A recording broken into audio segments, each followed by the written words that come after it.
Muito bem, Juízes 13, verso 24 e verso 25. Depois a mulher deu à luz a um filho e lhe deu o nome de Sansão. O menino cresceu e o Senhor o abençoou. E o Espírito do Senhor começou a agir nele em Maané-Dan, entre Zorá e Estaol. Uma palavra de oração. Deus e Pai amado, soberano Senhor. Esse livro, apesar de ter um nome de Juízes, ninguém ali era juiz. Só uma pessoa, que foi Débora, que exerceu uma função parecida com uma função de julgamento, de juiz. O restante deles exerciam uma função de libertador.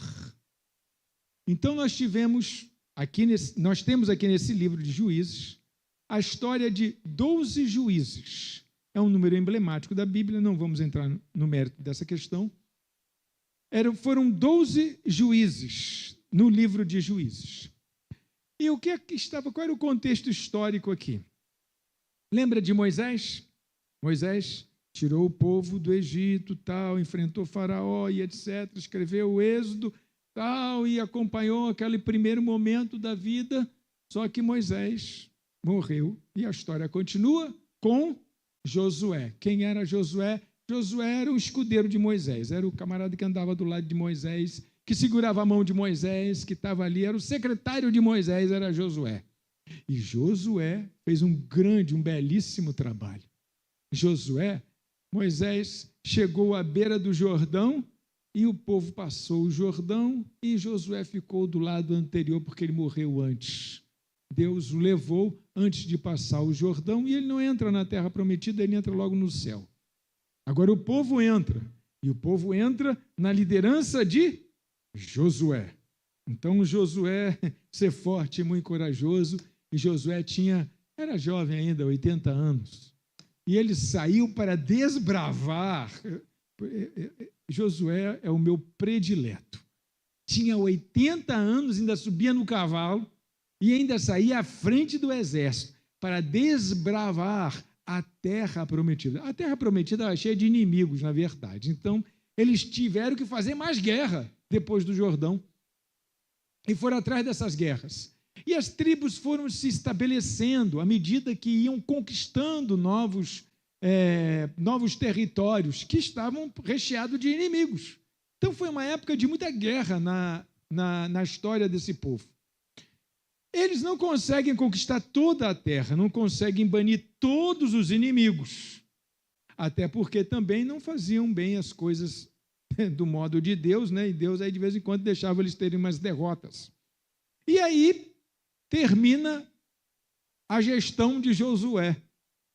Enfim, Josué morre e esse cajado não é passado para ninguém. Porque Moisés passa o cajado para Josué e Josué não vai passar o cajado para ninguém.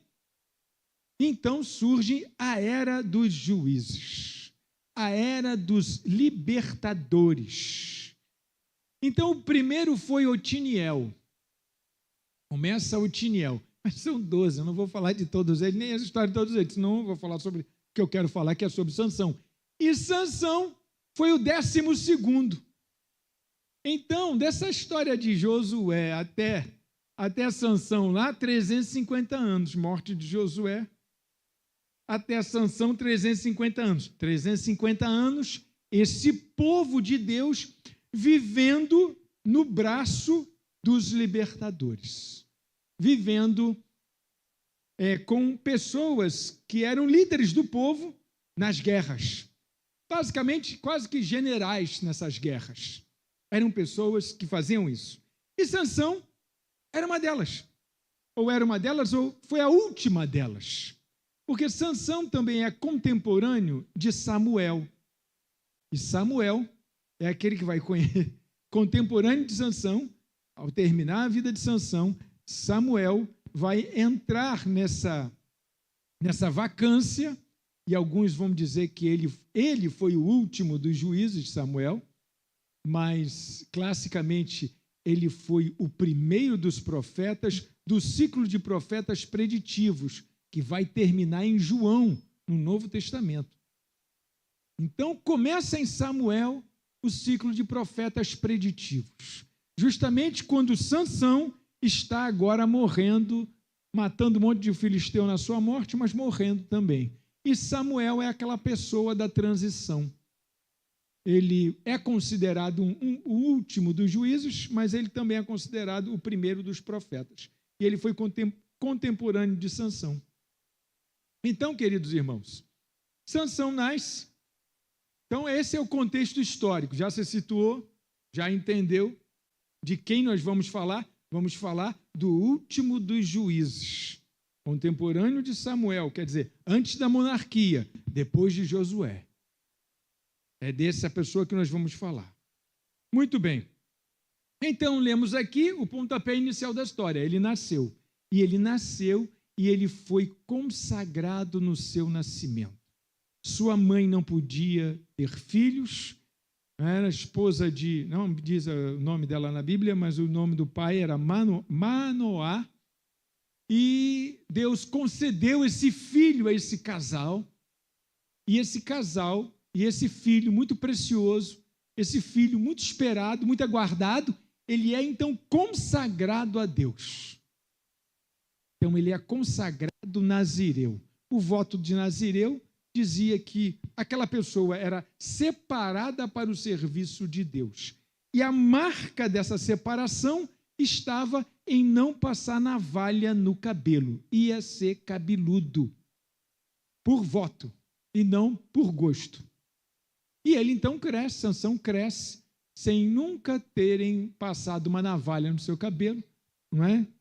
Não sei se ele usava rabo de cavalo, coque, o que ele fazia, como é que era isso, não é? Na antiguidade, ou se andava com os cabelos esvoaçantes, enfim, isso também não vem ao caso.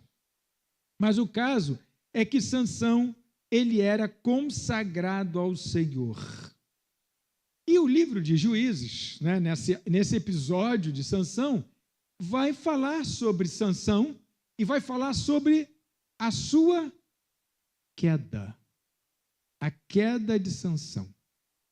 A queda de Sansão foi uma queda, não é um evento isolado, não, mas é um processo. Ninguém vai chegar e vai dizer assim, ih, Sansão caiu. Não, ele vem caindo, ele vem perdendo o rumo, a distância. Por quê? Porque Sansão, apesar de ter sido consagrado, apesar de Deus agir sobre ele, toda vez que tem no texto, não vou poder ler todos, eu vou contar aqui para vocês, no texto, quando ele estava em uma frente de batalha, diz lá no texto que o Espírito Santo se apossou dele, e ele aí mata 1000 com uma cajada, com um pedaço uma queixada de burro, olha só. O Espírito Santo se apossou dele, ele pega e arranca o portão da cidade na mão. Havia uma emboscada para pegar ele, ele arranca o portão na mão. E o pessoal estava esperando ele atrás do portão. Ele pega e arranca o portão na mão. Mas antes de ele arrancar o portão na mão, está escrito aqui, o Espírito Santo se apossou dele. Ou seja, o Espírito de Deus se apossava de Sansão e aquela força vinha, não é, lá do Senhor. Mas ele, Sansão, se valia muito nessa força. Eu vou ler um versículo lá de trás, lá pertinho da queda, quando Dalila consegue descobrir o segredo de Sansão, que era no seu cabelo que havia sua força, e ela então consegue cortar o seu cabelo. Sansão, quando é acordado, Sansão diz assim, Dalila fala, Sansão, os filisteus vêm aí.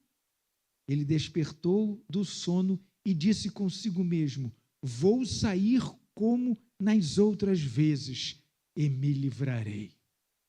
Mas ele não sabia ainda que o Espírito do Senhor já havia se retirado dele. Não diz a Bíblia, ele não sabia ainda que estava sem cabelo. Ele não sabia ainda que tinha cortado o cabelo. Diz, ele não sabia que o Espírito do Senhor tinha se retirado dele.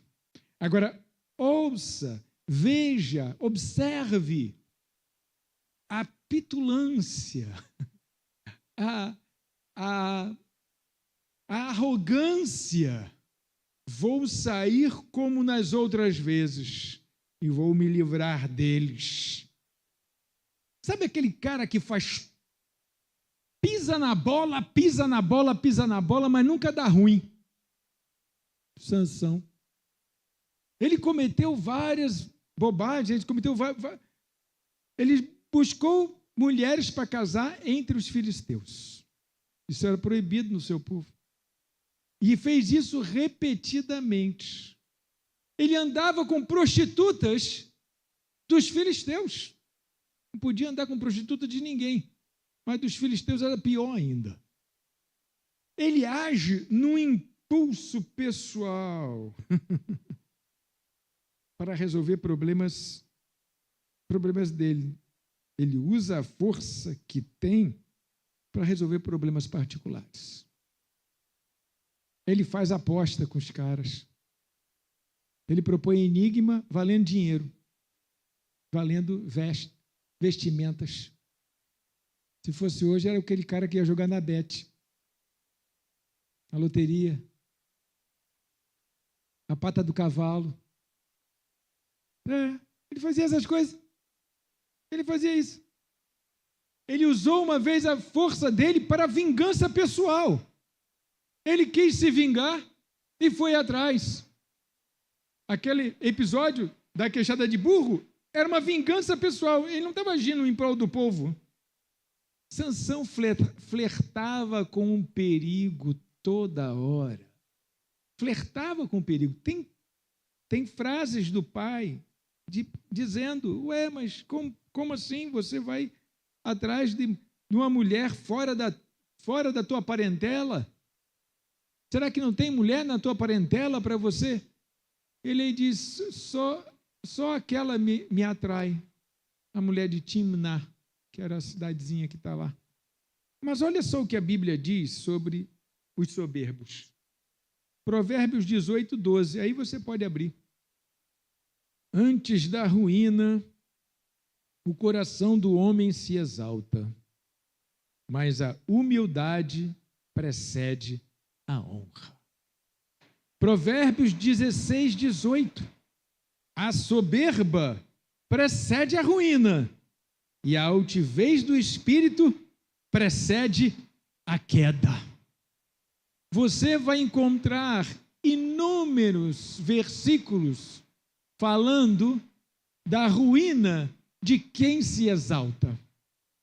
Você tem o exemplo de Jesus, que era um homem que foi grande por ter sido humilde, ter tido todo o poder de varrer aquela gente da sua frente só com um assopro, mas se entregou por causa de um projeto, do projeto do Pai. Não usou o seu poder contra os homens que vieram atrás dele.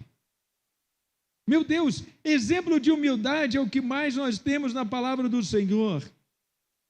E o que menos houve em Sansão. Sabe por quê? Porque dava certo. Pisava na bola, mas dava certo. Pisava na bola, mas o Espírito de Deus tomava ele e ele vencia o que tinha que vencer, e etc.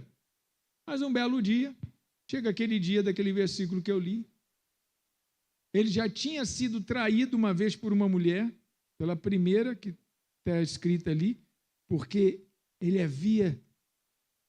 tinha matado um leão, o cara rasgou um leão só com a mão. Olha só, rasgou o leão, diz a Bíblia, que ele rasgou o leão como se rasga um bode. Eu não sei como é que se rasga um bode.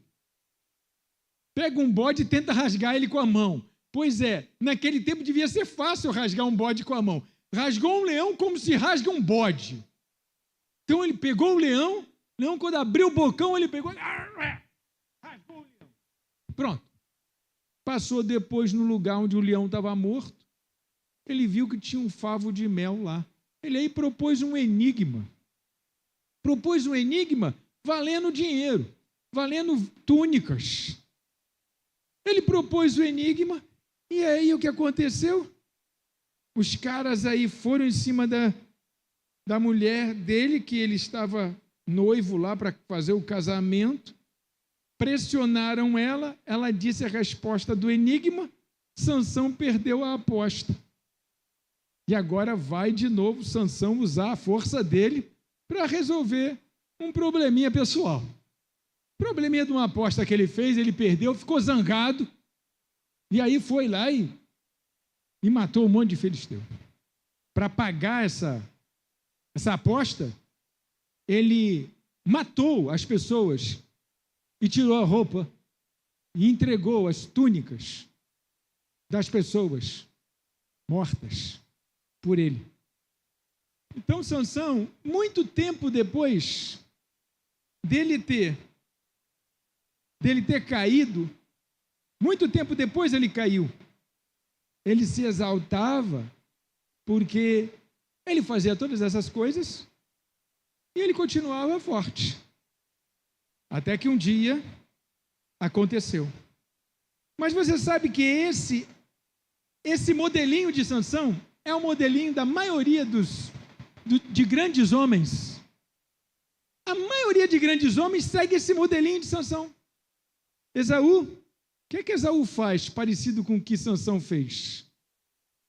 Esaú vende o direito de primogenitura. O que Sansão fez análogo a vender o direito de primogenitura?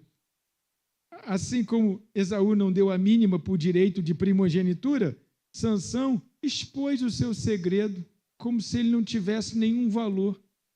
Ele disse para Dalila, de onde vinha a sua força, Nadab e Abiú, filhos de Arão, oferecem fogo estranho no altar. Sansão trata sua consagração como um detalhe da sua vida. Uma história que a minha mãe conta de quando eu nasci. Um detalhe. Não era importante a sua consagração. Saul perde o favor antes de perder o trono. Saul está naquela hora, tem que ir à guerra, não tinha oferecido sacrifício, Samuel não tinha chegado. Aí Saul, ofereço, não ofereço, ofereço, não ofereço. Era para Samuel oferecer o sacrifício. Aí Saul aí pegou e se antecipou e ofereceu o sacrifício, que o povo estava pressionando ele. E Samuel aí chega depois, olha, que isso que eu estou ouvindo? Obedecer, Saul, é melhor do que sacrificar. Se você tivesse ido para a batalha, sem ter oferecido, mas ter obedecido, teria vencido a batalha, Saul. Pois é, Sansão perde a presença de Deus antes de perder a força. A presença de Deus foi embora de Sansão.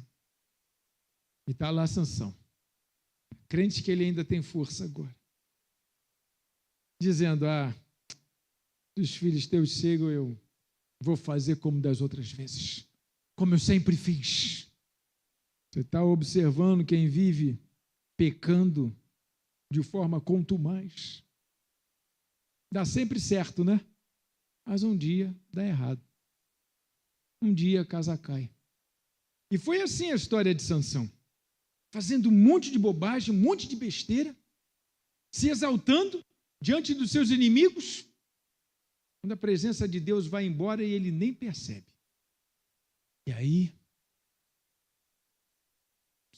seus olhos são furados, ele é cegado, ele agora não tem mais condição de enxergar os inimigos, está fraco, ele é humilhado, ele é colocado para rodar uma roda de moinho, que era um trabalho que um animal fazia, e ele ficou ali empurrando a roda de moinho, e as pessoas ficaram debochando dele. E o povo de Deus perdeu o seu juízo, o seu defensor. Porque agora Sansão era a piada do dia, era a piada do momento. Por quê? Porque foi soberbo, porque pecou contumazmente e repetidamente, abandonou a presença do Senhor, fez pouco caso do seu voto, do seu chamado, da sua missão. E a gente viu aqui que alguns homens da Bíblia também fizeram isso. Gente, ter uma missão dada por Deus é algo muito importante, tá? Se Deus chama você para fazer alguma coisa, faça direitinho. Porque tem um monte de casos na Bíblia, vários casos, de pessoas que não fizeram de acordo com o Senhor, tentaram fazer do seu jeito, da sua maneira, da sua forma, mas pecando. Mesmo assim, com tudo isso, Deus não abandona Sansão. Deus não abandona Sansão. Ele continua com Sansão. E aqui está a beleza desconcertante desse texto. No final, ele está cego. Ele está cego, humilhado, quebrado. Mas Sansão ora. Aquela oração foi a oração da sua vida. Porque ele disse uma frase naquela oração que mudou tudo lá em cima. Eu fico olhando assim, meu Deus, olha que frase.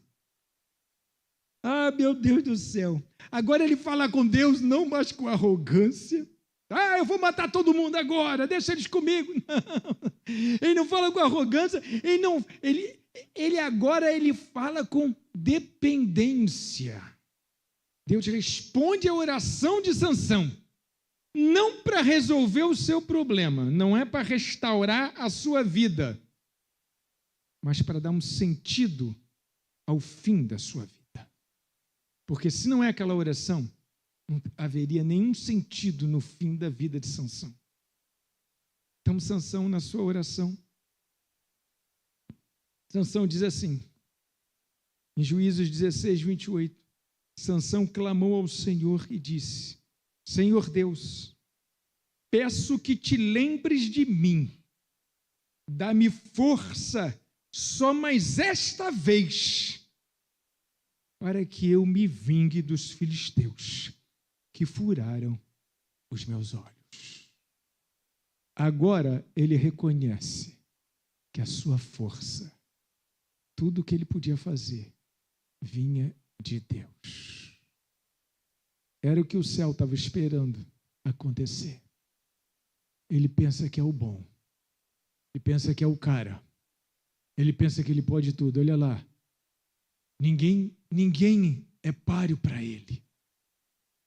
E ele reconhece exatamente esse pecado. Dá-me forças só mais uma vez. Não é para eu resolver o meu problema, não é para eu sair daqui, não.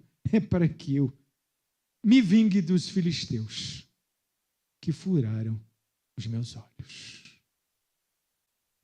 E com essa fala, Deus entende então que Sansão agora está dando a devida honra a quem tem honra.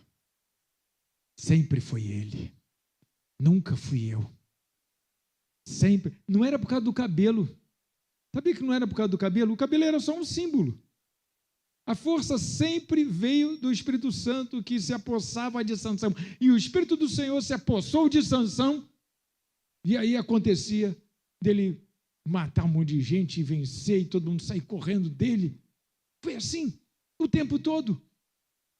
E ele agora pensando que era no seu braço que o negócio estava andando. É porque eu sou forte mesmo. É porque eu sou bom mesmo. Estou numa história de um pastor que caiu em desgraça e, logicamente, perdeu o púlpito. A direção da igreja retirou ele do púlpito. E a mulher dele, muito decepcionada com o marido, pastor, olhou para ele. Como você fez isso? Mas me diz aqui uma coisa. E aqueles cultos que você fazia? E aquelas orações? E aquele monte de gente na frente? E aquelas pessoas dizendo que foram curadas? Como você fazia aquilo? Ele disse, eu acho que eu era bom mesmo. Não era Deus, não. E, logicamente, ele foi embora da igreja. E a igreja ficou na mão de outro pastor. Quando a pessoa se ensoberbece, quando a pessoa pensa que ela é mais do que o pó da terra, a queda é inevitável. Então Sansão morre como viveu, imperfeito, mas finalmente consciente de que a sua força nunca foi dele, sempre foi de Deus. O triste dessa história é reconhecer isso no último dia, no último momento. E o seu reconhecimento não valer para restaurar o seu caminho, mas apenas para dar um fim honroso à sua existência. Vamos curvar a cabeça para uma palavra de oração.